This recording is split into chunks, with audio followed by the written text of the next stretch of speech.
CNN 뉴스 인터뷰 중 우는 데이비스를 보니 because 그의 마음을 알 것 같습니다. I'm the protector. 북한과의 대치로 위험한 국가라고 한국 파견을 거부했던 데이비스가 제발 한국에 더 있게 해달라고 요청을 했다고 합니다. 지난달에는 17명이나 한국 영주권 취득 상담을 받았다고 하는데요. 무엇이 이들을 이토록 변화시켰을까요? 평범한 미군 가족의 시선으로 본 한국의 숨겨진 진실. 지금 사연 시작하겠습니다. 안녕하세요. 저는 에릭 존슨이라고 합니다. 미국 애틀랜타 출신으로 현재 29살 미 육군 중위로 복무 중입니다. ROTC 출신이고 6개월 전에 사랑하는 아내 사라와 결혼했습니다. 오늘은 제가 한국에서 겪은 특별한 경험을 여러분께 들려드리려고 합니다.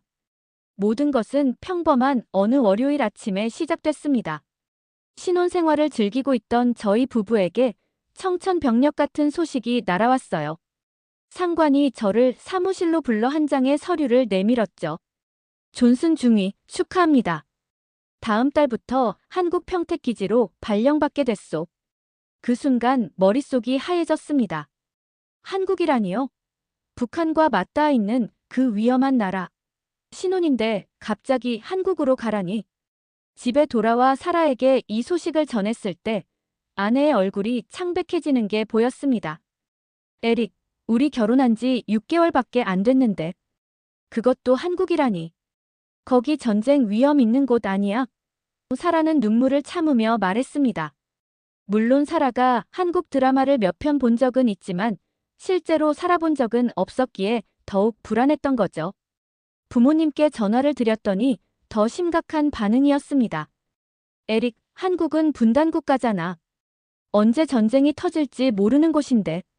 아버지의 목소리에는 깊은 걱정이 묻어 있었죠. 하지만 정말 놀라운 일이 있었습니다. 부대에서 만난 선임 장교들의 반응이 완전히 달랐거든요.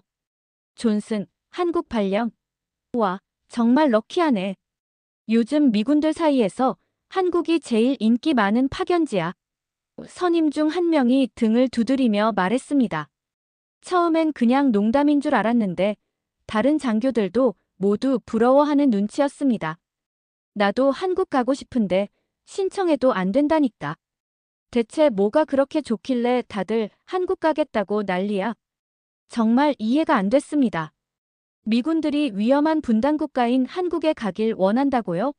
그것도 미국을 떠나길 싫어할 게 아니라 오히려 가장 가고 싶어하는 나라라고. 이건 뭔가 이상했습니다. 어쩌면 제가 알지 못하는 무언가가 있는 걸까요? 한국에 대한 호기심이 생겼지만 여전히 불안함이 가시지 않았습니다. 앞으로 우리 부부에게 어떤 일이 벌어질지 정말 걱정됐지만 한편으로는 흥미로워지기 시작했죠. 한편 사라는 짐을 싸면서도 여전히 불안한 표정이었습니다. 에릭, 우리 정말 괜찮을까? 저는 사라를 꼭 안아주며 말했습니다. 걱정 마. 다른 미군들이 그렇게 원하는 곳이라면 분명 이유가 있을 거야. 우리 함께 그 이유를 찾아보자. 그렇게 저희 부부의 예상치 못한 한국 여정이 시작되었습니다. 드디어 비행기에서 내려 인천국제공항에 발을 디뎠습니다. 16시간의 긴 비행 끝에 지친 상태였지만 공항에 들어서는 순간 피로가 싹 가시는 기분이었습니다. 사라와 저는 서로를 바라보며 눈을 크게 떴습니다. 이게 정말 우리가 알던 전쟁 위험이 있는 나라의 모습일까요?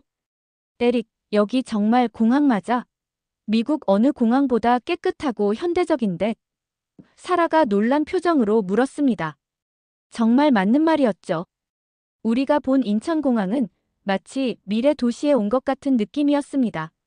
자동화된 입국 시스템은 순식간에 처리되었고 짐을 찾는 과정도 놀라울 정도로 빨랐습니다. 공항에서 나와 평택 기지로 향하는 길, 창밖으로 보이는 풍경에 또 한 번 충격을 받았습니다.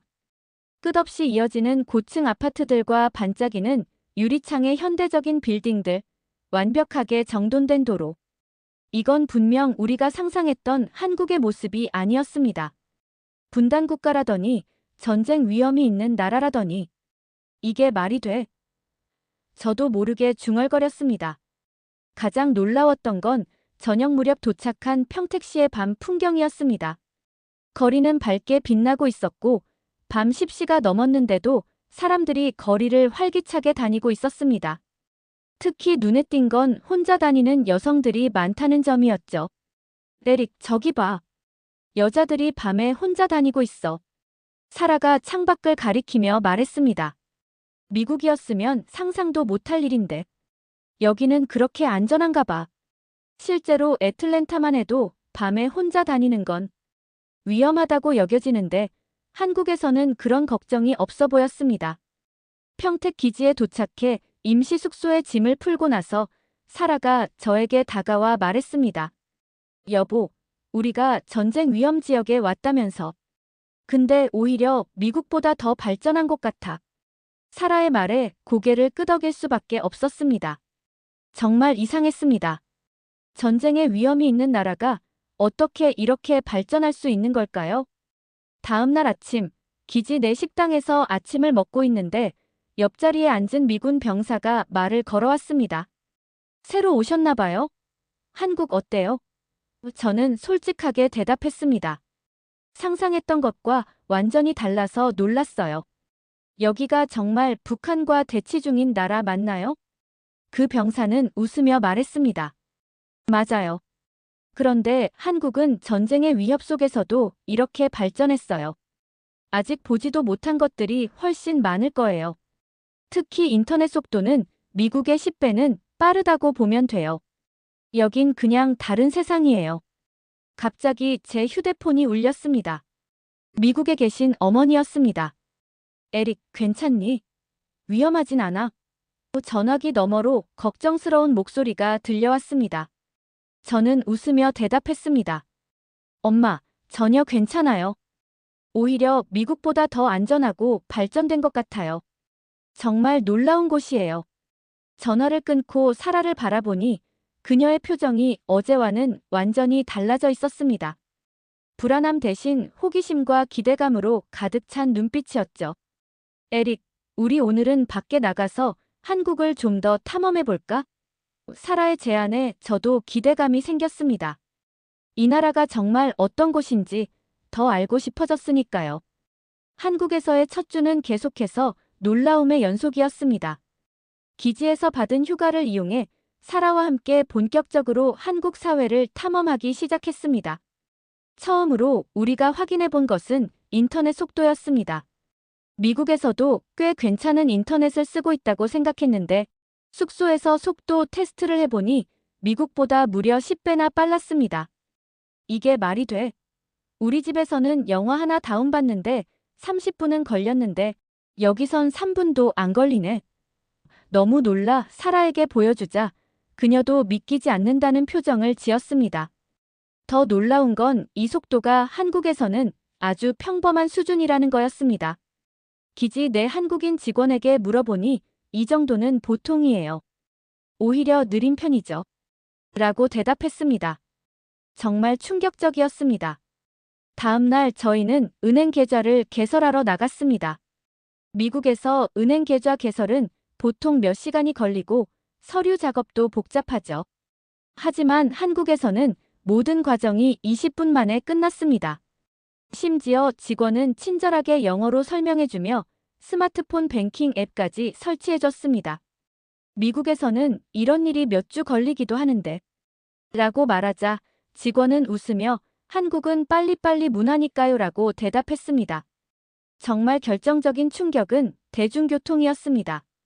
사라가 서울 구경을 하고 싶다고 해서 기차를 타고 가기로 했죠.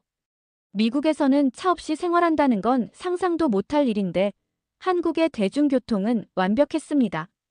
깨끗하고 정확한 시간에 도착하는 기차, 어디든 쉽게 갈 수 있는 지하철. 게다가 모든 안내가 영어로도 제공되어 외국인인 우리도 쉽게 이용할 수 있었습니다. 에릭, 이거 정말 편리하다. 우리가 차를 가져올 필요가 있을까? 사라가 감탄하며 물었습니다. 정말 차가 필요 없을 정도로 편리했습니다. 애틀랜타에서는 대중교통이 부족해 차 없이는 생활이 불가능했는데 여기서는 오히려 차가 있으면 주차 걱정만 더해질 것 같았습니다. 서울에서 하루를 보내고 밤늦게 평택으로 돌아오는 길, 배가 고파서 음식을 주문해 보기로 했습니다. 미국이었다면 이 시간에 배달은 꿈도 못 꿨을 테지만 한국에서는 새벽 3시에도 따끈한 치킨을 30분 만에 배달해 준다고 했습니다. 반신반의하며 주문했는데 정확히 25분 만에 도착했습니다. 그것도 따뜻하게요. 이건 정말 미국에서는 상상도 못할 일이야. 사라가 치킨을 먹으며 말했습니다. 한국은 아직도 미국보다 부족한 나라라는 편견이 있었는데 오히려 생활 수준은 미국보다 앞서 있는 것 같아. 그날 밤 저는 미국에 있는 친구에게 메시지를 보냈습니다. 너도 한국에 한번 와봐야 해. 우리가 알던 한국이 아니야. 이곳은 마치 미래의 나라 같아. 친구는 믿지 않는 듯 했지만 저는 이제 확신했습니다. 한국은 분명 미국보다 많은 면에서 앞서 있었습니다. 그러던 어느 날 기지에서 한미연합훈련 참가 명령을 받았습니다. 솔직히 이 부분은 조금 걱정됐습니다. 한국군은 징병제로 운영되는 군대라 전문성이 부족하지 않을까 하는 생각이 있었거든요. 하지만 이 생각도 곧 완전히 뒤집히게 될 줄은 몰랐습니다. 한미연합훈련이 시작된 첫날, 솔직히 저는 약간의 우월감을 가지고 있었습니다.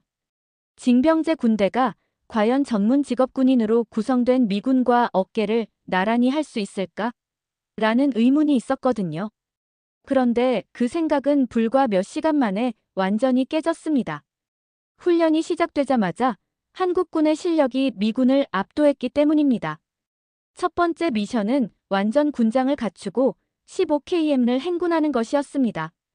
미군들은 중간에 여러 명이 지쳐 쓰러졌는데 한국군은 마치 산책하듯 가볍게 걸어가는 모습이었습니다. 특히 놀라웠던 건 그들의 체력뿐만 아니라 정신력이었습니다. 힘든 내색 없이 서로 격려하며 팀워크를 보여주는 모습에 감탄했죠. 이게 징병제 군대의 모습이라고. 저같이 훈련받던 미군 동료가 숨을 헐떡이며 말했습니다. 저도 동의할 수밖에 없었습니다. 한국군의 실력은 상상 이상이었고 군인으로서 그들을 존경하게 됐습니다. 전술훈련에서도 한국군은 빠른 판단력과 정확한 수행 능력을 보여줬습니다. 특히 급변하는 상황에 대처하는 능력은 미군보다 뛰어났죠. 한 번은 기습 공격 상황에서 신속하게 방어선을 구축하고 반격하는 훈련이 있었는데 한국군은 마치 실전처럼 완벽하게 대응했습니다. 훈련 중간에 한국군 중위와 대화할 기회가 있었습니다. 한국군은 어떻게 이렇게 강한 전투력을 유지하나요? 라고 물었더니 그가 대답했습니다. 우리는 실제로 북한과 대치하고 있어서 언제든 전쟁이 일어날 수 있다는 위기의식이 있습니다. 그래서 훈련도 실전처럼 하죠. 그 말을 듣는 순간 깊은 충격을 받았습니다. 미군에게 한국은 단순한 파견지 중 하나지만 한국군에게는 실제 전쟁의 위협이 있는 곳이었습니다. 그럼에도 불구하고 이들은 두려움보다는 강인한 정신력으로 무장하고 있었던 겁니다. 훈련이 끝난 후 기지로 돌아오는 버스 안에서 미군 장교들이 한국군에 대해 이야기하는 소리가 들렸습니다. 사실 우리가 한국을 보호하는 게 아니라 한국군이 스스로를 지킬 충분한 능력이 있는 것 같다. 다른 장교도 동의했습니다. 맞아. 오히려 우리가 배울 점이 많을 정도야. 이 말들이 제 머릿속에 계속 맴돌았습니다. 우리 미군은 항상 한국을 보호하는 존재라고 생각했습니다. 그런데 실상은 어쩌면 우리의 존재가 없어도 한국은 충분히 스스로를 방어할 수 있는 강한 나라일지도 모른다는 생각이 들었습니다. 사라에게 이 이야기를 했더니 그녀도 놀라워했습니다. 그럼 미군이 여기 있는 진짜 이유는 뭘까? 좋은 질문이었습니다. 정말 미군이 한국을 보호하기 위해 있는 걸까요? 아니면 다른 이유가 있을까요? 훈련을 마치고 기지로 돌아온 저는 우연히 뉴스를 보게 됐습니다. 미국 대통령이 주한미군 철수 가능성에 대해 언급한 기사였습니다. 한국은 이제 충분히 경제적으로 발전했으니 스스로를 지켜야 한다는 내용이었죠. 이 뉴스를 보는 순간 제 마음속에 이상한 감정이 일었습니다. 왜 이렇게 불편한 마음이 드는 걸까요? 미국으로 돌아갈 수 있다는 소식에 기뻐해야 하는데 오히려 걱정되는 느낌이었습니다. 그날 밤 사라와 함께 기지 근처 한국 식당에서 저녁을 먹는데 옆 테이블에 앉은 미군 부부의 대화가 들렸습니다. 여보, 진짜로 철수한다면 어떡하지? 나 한국 떠나기 싫은데. 남자가 걱정스러운 표정으로 말했습니다. 그런 말을 들으니 더 궁금해졌습니다. 대체 왜 미군들이 한국을 떠나길 원하지 않는 걸까요? 다음 날, 저는 이 의문을 풀기 위해 기지 내 오래 근무한 선임 장교를 찾아갔습니다. 그가 저에게 들려준 이야기는 제가 알던 미국이 한국을 보호한다는 통념을 완전히 뒤집는 것이었습니다. 최근 미국에서 주한미군 철수에 대한 논란이 커지고 있었어요. 미국 대통령이 이제 한국은 스스로를 지켜야 한다며 미군 철수 가능성을 언급했거든요. 처음엔 그냥 정치적인 말장난인 줄 알았는데 점점 진지해지는 분위기라 기지 안에서도 다들 수군거리기 시작했죠. 제일 놀라웠던 건 미군들의 반응이었어요. 솔직히 본국으로 돌아간다면 다들 좋아할 줄 알았는데 특히 한국에서 오래 근무한 미군들이 정말 격하게 반대하더라고요. 존슨, 알아. 우리가 한국에 있는 건 한국을 돕는 게 아니라 사실 미국을 위한 거야. 기지에서 오래 있었던 톰슨 대위가 커피를 마시며 말했어요. 우리가 한국을 지켜준다고. 그건 반쪽짜리 진실이야. 사실은 한국이 미국을 도와주고 있는 거지. 처음엔 무슨 말인지 이해가 안 됐어요. 톰슨 대위는 더 자세히 설명해줬죠. 한국은 우리 기지 운영비의 거의 절반을 부담하고 있어. 그것도 모자라 이 기지는 미국이 아시아에서 영향력 유지하는데 핵심이라고. 이거 잃으면 미국이 더 큰 타격을 입는다니까. 정말 충격적이었어요. 전 항상 미국이 한국을 위해 군대를 파견하고 보호해준다고 알고 있었거든요. 호기심이 생겨서 기지 도서관에 가서 관련 자료를 좀 찾아봤더니 더 놀라운 사실들이 나오더라고요. 한국은 주한미군 비용의 약 40%를 부담하고 있었고 심지어 기지 건설 비용도 대부분 한국이 냈다는 거예요. 더 충격적인 건 미군 기지 덕분에 미국이 아시아 전역에 빠르게 군사력을 보낼 수 있다는 점이었어요. 한국은 전략적으로 중국, 러시아, 일본 사이에 있는 완벽한 위치였던 거죠. 우리 미군이 있어서 이 지역에서 미국의 영향력이 유지되고 있었던 거예요. 점심때 식당에서 우연히 장교들 대화를 엿들었어요. 철수하면 우리가 잃는 게 훨씬 많아. 한국은 최첨단 훈련 시설이랑 실전 같은 환경을 제공해주고 있잖아. 이런 경험은 다른 데서는 못 얻어. 옆에 있던 장교가 맞장구 쳤어요. 게다가 한국은 우리 무기를 제일 많이 사는 나라 중 하나라고. 경제적으로도 엄청 손해될걸. 이런 말들을 들으면서 점점 더 혼란스러워졌어요. 도대체 누가 누구를 도와주고 있는 걸까요? 궁금해서 한국인 통역사 김 씨에게 물어봤어요. 그는 씁쓸하게 웃으며 말했죠. 미국 사람들은 자기들이 한국을 지켜준다고 생각하지만 사실 이건 서로에게 도움이 되는 관계예요. 미국 없으면 한국이 위험할 수 있지만 한국 없으면 미국도 아시아에서의 영향력을 잃게 된다니까요. 그 말을 듣는 순간 모든 게 이해가 됐어요. 미군들이 한국을 떠나기 싫어하는 이유, 그리고 사실 미국 정부도 완전히 철수할 가능성이 낮은 이유가요.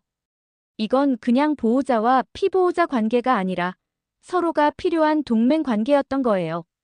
그날 저녁 사라에게 이 모든 걸 설명했어요. 우리가 한국에 대해 완전히 잘못 알고 있었어. 여기 미군이 있는 건 한국만을 위한 게 아니야. 어쩌면 미국에게 더 이익인 일일지도 몰라. 사라는 한참 생각하다가 물었어요. 그럼 미군이 철수하면 어떻게 될까? 우리는 어디로 가게 될까? 저도 같은 생각을 하고 있었어요. 그런데 이상하게도 한국을 떠나야 한다는 생각이 싫더라고요. 이곳에서의 생활이 너무 편해졌고 더 많은 걸 배우고 싶었거든요. 그때 휴대폰이 울렸어요. 미국에서 온 발령 통지였죠. 존슨 중위, 3개월 후 미국 본토로 복귀하세요. 메시지를 읽는 순간 왠지 모를 아쉬움이 밀려왔어요. 아직 한국에서 더 있고 싶은데. 이런 생각이 든다니 정말 신기했어요. 3개월이라는 시간이 생각보다 빨리 흘러갔어요. 미국으로 복귀하라는 명령을 받은 지가 엊그제 같은데 벌써 떠날 시간이 코앞으로 다가왔죠. 사실 처음엔 한국을 떠난다는 소식이 그렇게 슬프지 않았어요. 다시 미국으로 돌아간다니 좋지 않아? 라고 생각했거든요. 하지만 날이 갈수록 이상하게 마음이 무거워졌어요. 평택 기지 주변을 산책하다 보면 이제는 익숙해진 풍경들이 눈에 들어왔어요. 처음엔 그저 낯설기만 했던 한국의 거리, 음식, 사람들. 어느새 이 모든 것들이 제 일상의 일부가 되어버렸더라고요. 특히 매일 아침 들리던 근처 카페. 아주머니의 오늘도 아메리카노죠? 라는 인사가 벌써부터 그리워질 것 같았어요. 사라도 비슷한 마음이었나 봐요. 어느 날 저녁 짐을 정리하던 사라가 갑자기 말했어요. 에릭, 솔직히 난 한국 떠나기 싫어. 처음엔 무서웠는데 지금은 여기가 더 편해. 사라의 말에 깊이 공감했어요. 저도 모르게 한국에서의 생활이 너무 편안해졌거든요. 제가 한국에서 배운 것들이 자꾸 생각났어요. 한국 기업 CEO와의 만남에서 들었던 혁신적인 비즈니스 전략, 한국군 장교들에게 배운 위기 관리 능력, 그리고 한국인 친구들과 나눴던 진솔한 대화들. 이 모든 경험이 저를 더 성장시켰다는 걸 느꼈어요. 정말 한국을 떠나야 하나? 오히려 여기서 더 많은 걸 배울 수 있을 것 같은데. 이런 생각이 자꾸 들었어요. 미국으로 돌아가면 다시 익숙한 환경으로 돌아가겠지만 뭔가 새로운 기회를 놓치는 것 같은 아쉬움이 컸죠. 출국 2주 전 한국인 동료들이 저희 부부를 위한 송별회를 준비했다는 소식을 들었어요. 그날 저녁 기지 근처 한 식당에 도착했는데 정말 놀랐어요. 제가 만났던 모든 한국인 친구들이 모여 있었거든요. 심지어 매일 아침 커피를 타주던 카페 아주머니까지요.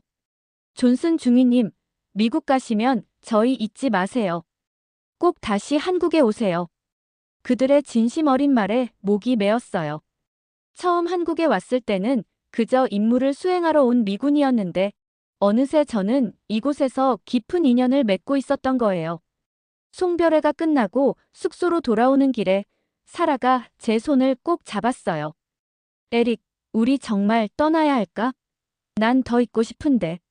사라의 눈에는 눈물이 고여 있었어요. 저도 같은 마음이었지만 군인으로서 명령에 따라야 했죠. 우리 다시 올 수 있을 거야. 꼭 와야지. 그렇게 말했지만 정말 다시 올 수 있을지는 확신할 수 없었어요. 그날 밤 한국에서의 시간들을 되돌아보며 생각했어요.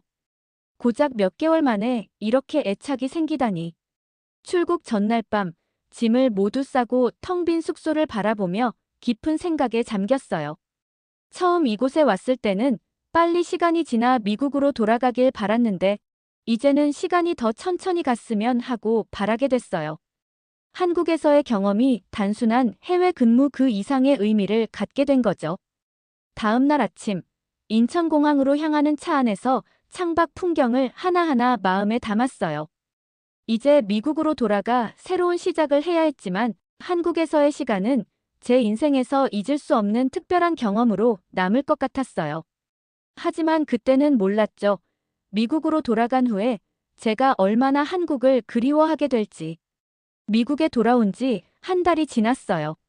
처음엔 익숙한 고향의 풍경과 음식들이 반가웠죠. 사라와 저는 애틀랜타 근교에 있는 작은 아파트를 임대해서 새 생활을 시작했어요. 그런데 이상하게도 시간이 갈수록 뭔가 마음이 불편해지더라고요. 가장 먼저 느낀 건 인터넷 속도였어요. 한국에서는 영화 한 편 다운로드 하는데 몇 분이면 충분했는데 여기선 20분 넘게 걸리는 거예요. 아, 이게 원래 이렇게 느렸나? 사라가 답답해하며 물었어요. 우리 둘 다 한국의 초고속 인터넷에 완전히 길들여져 있었나 봐요. 은행 업무도 정말 스트레스였어요. 새 계좌를 개설하려고 은행에 갔더니 서류 처리에 1-2주 정도 걸립니다라고 하더라고요. 한국에서는 20분이면 끝났던 일인데 이건 뭐지? 싶었죠.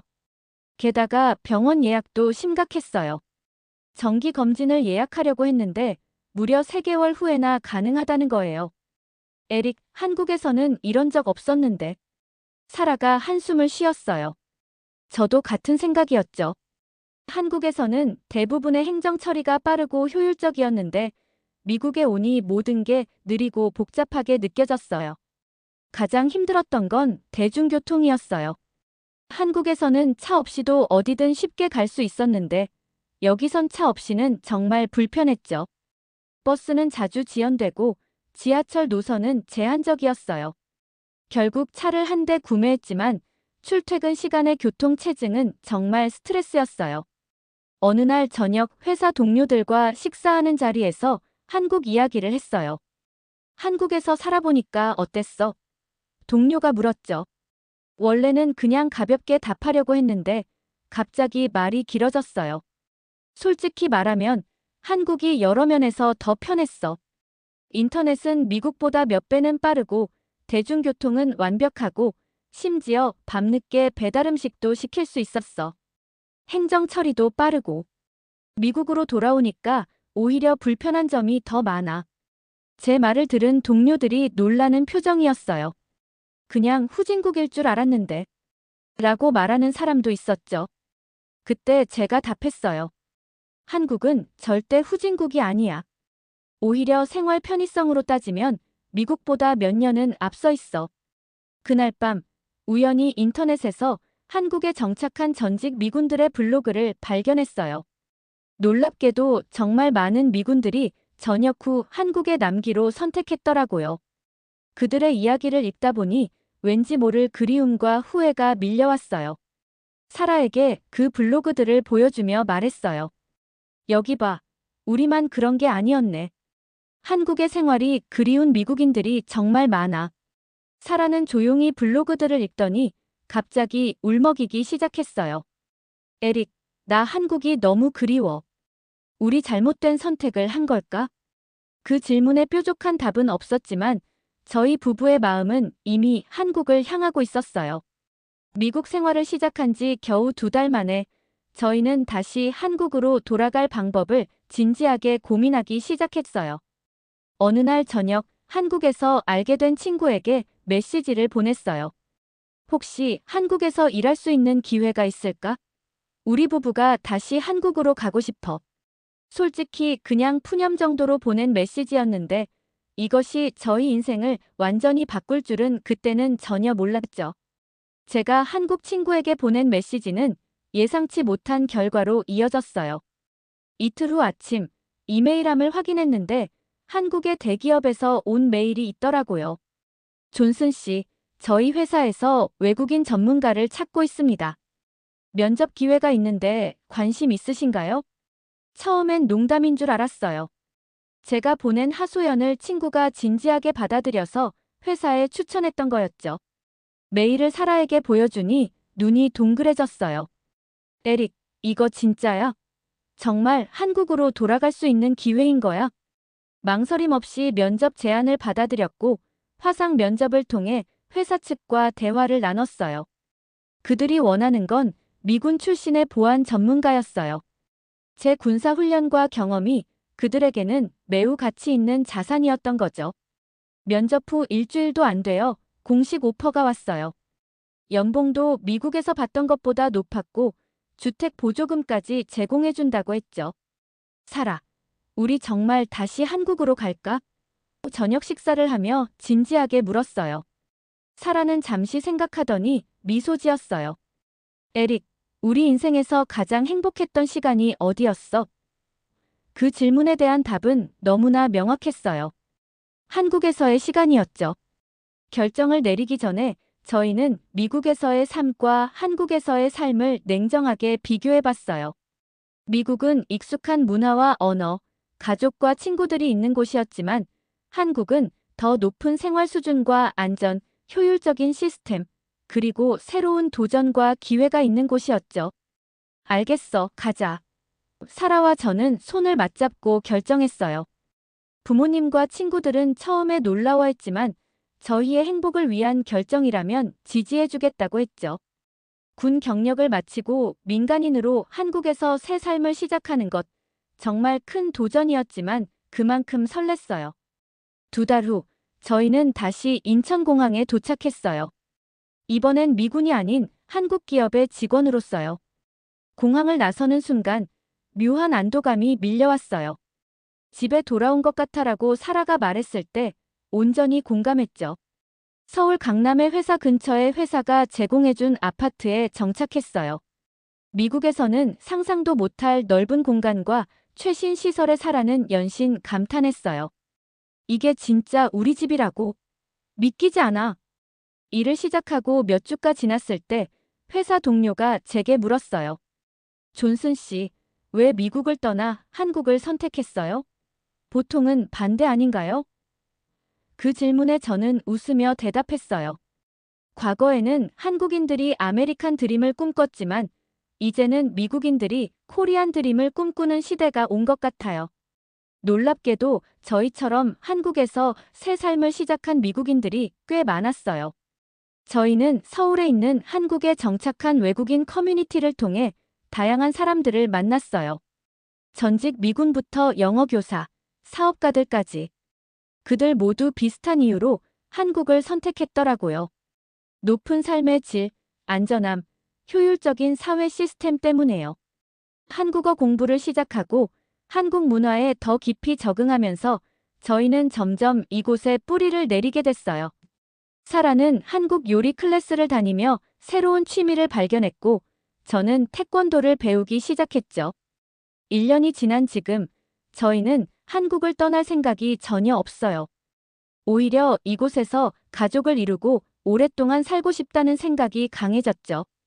사라가 최근에 임신 소식을 알려줬는데 아이가 태어나면 한국과 미국 문화를 모두 가르치고 싶어요.